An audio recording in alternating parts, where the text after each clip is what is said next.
সাইয়েদনা ইব্রাহিম বললেন, আমি এমন রবের ইবাদত করি যিনি জীবন দেন, যিনি মৃত্যু দেন। নমরুদ বলে, তাই নাকি?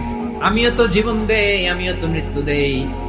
নমরুদ বলে, দেখো, দুজনকে ধরে আনলাম, একজন কয়েদিকে দিলাম মৃত্যুদণ্ড, আরেকজন যে দাঁড়িয়ে আছে, চাইলে ওরেও আমি মৃত্যুদণ্ড দিতে পারি, কিন্তু না, ছেড়ে দিলাম, মানে জীবন দিলাম।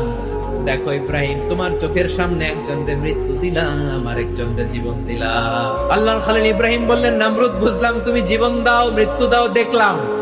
আমার আল্লাহ প্রতিদিন সকালবেলা পূর্ব দিক থেকে উদিত করা সূর্যটাকে পশ্চিম দিকে বিকেলে তিনি ডুবিয়ে দেন। তুমি যদি পারো ওই সূর্যটাকে পশ্চিম দিক থেকে উদিত করে পূর্ব দিকে ডুবিয়ে দাও। নমরুদ তেলে বেগুনে জ্বলে উঠেছে, রেগে মেগে আগুন বলে, ওর সাথে তর্ক নাই, না পেরে এবার এটারে আগুনে ফেলা। সাইয়েদনা ইব্রাহিমের হাতের মধ্যে রশি দিয়ে টাইট করে বাঁধা হলো, পায়ের